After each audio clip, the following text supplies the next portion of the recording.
يلا تمسيهم بالخير والنور والسرور. أسرع بخاري بالحمة حاشي.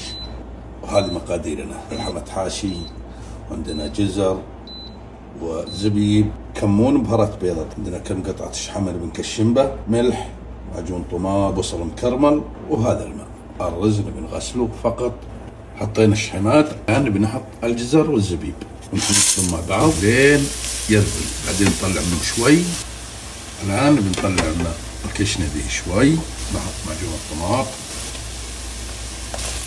وهذا الكشنة تجانسه. الآن نحط الشحم ونقلبه لين ياخذ الوجه، تغير لون الحمى. الآن بنضيف الملح، بهارات بيضة، وكمون أو الماء.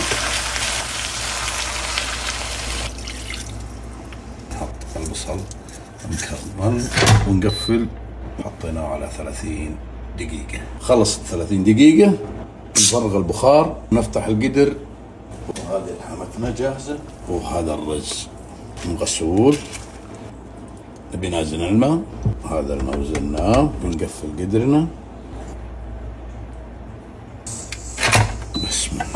وهذا الرز أعطانا 12 دقيقة خلاص. وخلصت 12 دقيقة، بنفرغ بخارنا ونفتح القدر ونشوف. ما شاء الله لا قوة إلا بالله. وهذا بخاري الحاشي. البخاري البسيط السهل.